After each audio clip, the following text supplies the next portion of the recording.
안녕하세요. 오늘은 8월 31일 화요일입니다. 벌써 어느덧 8월의 마지막 날이 되었네요. 8월 한 달 잘 정리하시고 또 내일부터 시작되는 9월 한 달을 힘있게 또 잘 맞이하시기 바랍니다. 다 같이 사도신경으로 우리의 신앙을 고백합니다.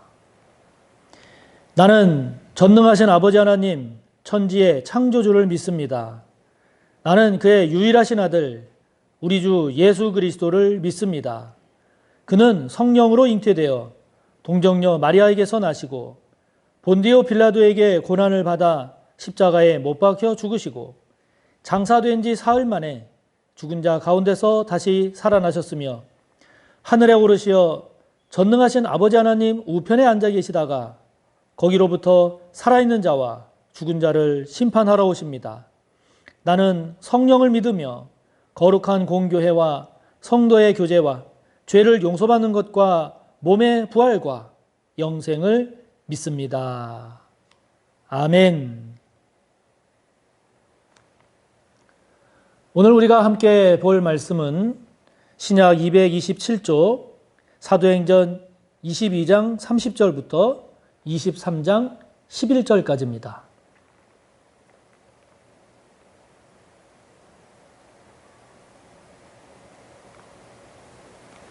신약 227조 사도행전 22장 30절부터 23장 11절까지의 말씀 함께 봅니다. 이튿날 천부장은 유대인들이 무슨 일로 그를 고발하는지 진상을 알고자 하여 그 결박을 풀고 명하여 제사장들과 온 공회를 모으고 바울을 데리고 내려가서 그들 앞에 세우니라. 바울이 공회를 주목하여 이르되 여러분 형제들아, 오늘까지 나는 범사의 양심을 따라 하나님을 섬겼노라 하거늘 대제사장 아나니아가 바울 곁에 서 있는 사람들에게 그 입을 치라 명하니 바울이 이르되 회칠한 담이여 하나님이 너를 치시리로다. 네가 나를 율법대로 심판한다고 앉아서 율법을 어기고 나를 치라 하느냐 하니 곁에 선 사람들이 말하되 하나님의 대제사장을 네가 욕하느냐? 바울이 이르되 형제들아, 나는 그가 대제사장인 줄 알지 못하였노라. 기록하였으되 너의 백성의 관리를 비방하지 말라 하였느니라 하더라. 바울이 그중 일부는 사두개인이요 다른 일부는 바리새인인 줄 알고 공회에서 외쳐 이르되 여러분 형제들아, 나는 바리새인이요 또 바리새인의 아들이라. 죽은 자의 소망 곧 부활로 말미암아 내가 신문을 받노라. 그 말을 한즉 바리새인과 사두개인 사이에 다툼이 생겨 무리가 나누어지니 이는 사두개인은 부활도 없고 천사도 없고 영도 없다 하고 바리새인은 다 있다 함이라. 크게 떠들세 바리새인 편에서 몇 서기관이 일어나 다투어 이르되 우리가 이 사람을 보니 악한 것이 없도다. 혹 영이나 혹 천사가 그에게 말하였으면 어찌하겠느냐 하여 큰 분쟁이 생기니 천부장은 바울이 그들에게 찢겨질까 하여 군인을 명하여 내려가 무리 가운데서 빼앗아 가지고 영내로 들어가라 하니라. 그날 밤에 주께서 바울 곁에 서서 이르시되 담대하라. 내가 예루살렘에서 나의 일을 증언한 것 같이 로마에서도 증언하여야 하리라 하시니라. 아멘. 지금 바울이 예루살렘에서 사람들에게 그 자신의 간증도 또 이야기하고 또 예루살렘의 지금 유대인들은 지금 바울을 막 잡아 죽이려고 하고 이렇게 막 소동과 이런 소요가 일어나니까 지금 이제 천부장이 거기를 이제 관리하고 질서를 유지해야 되는 이제 천부장이 도대체 이게 무슨 일 때문에 이러는가 그 진상을 알려고 이스라엘의 공회를 열었습니다. 대제사장을 비롯해서 뭐 제사장들, 여기 나오는 사두개인들, 바리새인들 이러한 사람들로 구성이 된 이 공회라고 하는 이것은 이스라엘에게 있어서는 가장 최고의 권위, 최고 권한을 가지고 있는 그런 최고 의결 기구죠. 그래서 로마가 지배하고 있었기 때문에 사람을 죽이는, 사형시키는 것 이외에는 이 공회가 모든 것을 다 할 수 있었습니다. 유대인들을 대상으로. 그러니까 이 공회 앞에 공회를 열어서 이 천부장이 이 사도 바울을 공회에 세웠는데, 여러분 한번 생각해 보세요. 이 공회라고 하는 것이 어마어마한 권력을, 권한을 가지고 있는 그러한 곳인데, 거기에 공회에 참여하는 사람들이 다 유대인이란 말이죠. 뭐 제사장, 사두개인, 바리새인 이런 사람들이란 말이죠. 그러니까 거기에 사도 바울이 이렇게 선다. 만약에 저와 여러분이 거기 선다라고 하면 얼마나 떨리겠어요. 거기서 무슨 말을 어떻게 하겠어요. 아마 거기에 서는 것 자체로 굉장히 두려운 것이고, 그리고 그들에게 무슨 말을 제대로 한다는 것이 굉장히 쉽지 않은 그러한 분위기가 될 겁니다. 그런데 사도 바울이 그 공회 앞에 이제 서서 거기 제사장들, 사두개인들, 바리새인들, 이 공회원들을 대상으로 이제 사도 바울이 23장 1절부터 이제 이야기를 합니다. 이야기를 하는데, 여러분들 오늘 사도 바울이 이야기하는 그 모습을 한번 이렇게 상상해 보십시오. 지금 두려워 떨고 있습니까? 무서워서 해야 할 말을 못하고 있습니까? 아니죠. 너무너무 당당하게, 너무너무 담대하게 자신이 해야 할 이야기를 하나하나 또박또박 이야기하는 사도 바울의 모습을 우리는 봅니다. 그 공회라고 하는 그 어마어마한 권한을 가지고 있는, 그래서 사람이 주눅들 수밖에 없고 두려울 수밖에 없는 그 자리에서도 사도 바울은 담대하게 자기가 이야기할 것을 이야기합니다. 여러분, 어떻게 이게 가능하겠습니까? 사도 바울은 그 공회의 권위보다도 누구의 권위를 더 대단하다고 생각하는 것일까요? 그렇죠. 주님의 권위, 복음의 권위, 하나님의 권위를 그 공회의 권위보다 더 우선하고 있는 거죠. 공회를 두려워한다라고 하는 것은 그 공회를 무서워하고 그 권한보다 더한 것이 없음을 스스로 인정하는 거죠. 그러나 지금 사도 바울은 예수님으로 인한, 복음으로 인한 그 권위, 그 힘이 공회보다 훨씬 큼을, 훨씬 대단함을, 훨씬 복됨을 알고 있는 거죠. 그래서 공회를 보면서도 두려워하지 않는 겁니다. 제사장을 보면서도, 사두개인을 보면서도, 바리새인을 보면서도 사도 바울은 결코 주눅들지 않는 거죠. 자, 이거를 우리의 신앙과 삶으로 연결해서 우리가 묵상을 해본다면, 여러분은 당당하지 못하게 대하는 어떤 사람은 없습니까? 여러분은 담대하게, 당당하게 맞서지 못하는 영역은 혹 없나요? 여러분이 그 누군가를, 또는 그 어떤 영역을, 어떤 일을 여러분들이 당당하게, 담대하게 대하지 못한다라고 한다면 그 권위에 눌려 있는 거죠. 저와 여러분의 권위는 하나님입니다. 저와 여러분의 권위는 복음입니다. 저와 여러분의 권위는 주님입니다. 그러한 당당하고 담대한 이 바울과 같은 이 모습이 오늘을 사는 저와 여러분의 모습이요, 저와 여러분의 당당하며 저와 여러분의 담대함이 되시기를 바랍니다. 자, 그러면서 오늘 재밌는 모습 한 가지를 보게 되는데, 그것은 바울이 보여준 재치입니다. 바울이 보여준 지혜입니다. 그것은 무엇인가 하니, 바울이 이렇게 공회에 참석한 사람들을 보니 한쪽은 사두개인이고 한쪽은 바리새인인 겁니다.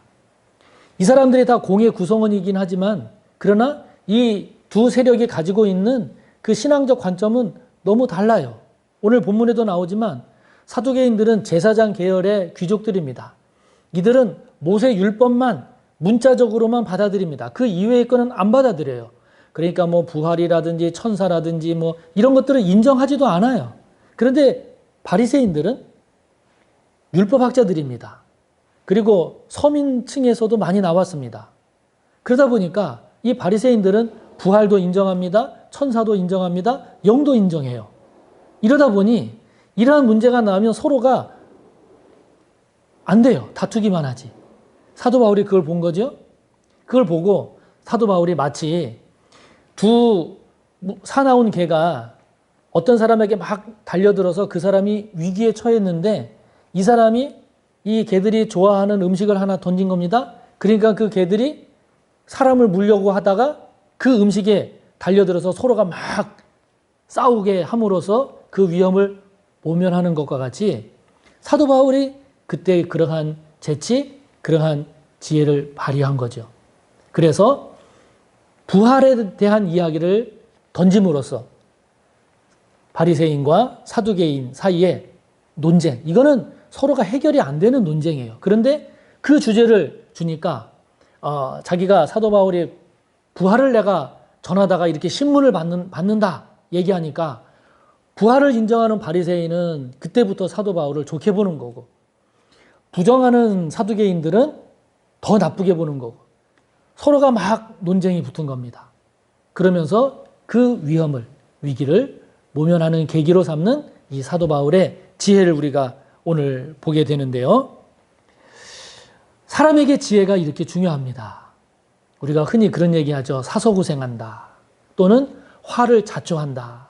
이런 얘기를 하는데 이거는 어리석은 사람을 이야기할 때 이런 말을 하지 않습니까? 지혜롭지 못하고 어리석게 고집을 부리거나 어리석은 주장을 펴므로써 스스로 곤경에 빠지고 스스로 고난, 화를 자초하는 이러한 어리석은 모습을 이야기하는데요. 우리에게 지혜가 얼마나 필요한가, 귀한가라고 하는 것을 오늘 사도 바울의 모습을 통해서도 우리가 다시 발견하게 되죠. 우리에게 주어진 환경, 우리가 만나는 사람, 우리에게 닥친 어떤 일, 사건, 사고 이것들을 우리가 어떻게 잘 활용하고 이것들을 우리가 어떻게 지혜롭게 대하느냐에 따라서 우리의 삶은 그만큼 달라집니다. 다시 말하면 저와 여러분에게 그러한 지혜가 있느냐 없느냐에 따라서 우리의 신앙과 삶은 크게 달라진다 하는 거죠. 지혜가 없으면 똑같은 환경, 똑같은 일, 똑같은 사람과의 관계에서도 지혜가 없으면 힘든 겁니다. 고생하는 겁니다. 화를 자초하는 겁니다. 그러나 오늘 바울처럼 지혜로운 자면 내게 주어진 환경도 지혜롭게 활용할 줄 알면 내가 관계를 맺고 있는 사람들과의 관계도 우리가 지혜롭게 할 줄 알면 나에게 어떤 닥친 사건, 사고도 우리가 지혜롭게 생각할 줄 알면 우리는 얼마든지 그 위기에서 잘 벗어나 복된 길을 걸어갈 수 있는 자가 되는 거죠. 저와 여러분, 지혜 없는 자가 아니라 지혜로운 자가 되기를 바랍니다. 한번 생각해 보세요. 어떨 때 나는 지혜롭지 못한가? 나의 어떤 모습이 지혜롭지 못한 모습인가? 내가 왜 그럴 때 지혜를 발휘하지 못하는가? 한번 잘 우리 자신을 돌아보면서 지혜 없는 자가 아니라 어리석은 자가 아니라 지혜로운 저와 여러분이 되기를 바랍니다. 그러면서 이렇게 큰 분쟁 가운데 이 사도 바울이 계속 이 위험한 이런 상황을 계속 지내고 있는데 11절에 보면 그날 밤에 주님께서 바울 곁에 서서 말씀하십니다. 뭐라고 말씀하십니까? 담대하라. 네가 예루살렘에서 나의 일을 증언한 것 같이 로마에서도 증언하여야 하리라. 할렐루야. 주님이 바울 곁에 서서 담대하라. 네가 예루살렘에서 이런 것처럼 이제는 네가 로마에 가서 그렇게 복음 전하는 일을 감당해야 하느니라.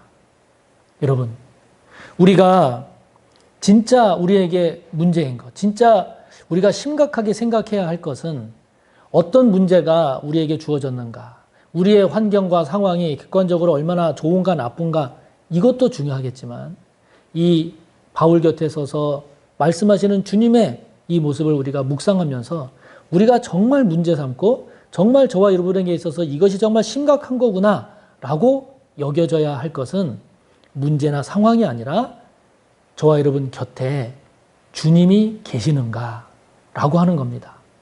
주님이 저와 여러분 곁에 계심을 저와 여러분이 믿고 또 인정하고 그 은혜를 누리며 저와 여러분 곁에 서서 말씀하시는 주님의 음성, 저와 여러분을 향한 음성을 듣고 깨달을 때 저와 여러분은 바울과 같은 이러한 고난 가운데서도 담대할 수 있고 이렇게 어려운 상황 가운데서도 사명자의 길을 걸어갈 수 있고 이렇게 힘든 여건 속에서도 우리의 삶과 믿음이 아름답게 빛날 수 있다 하는 것이죠.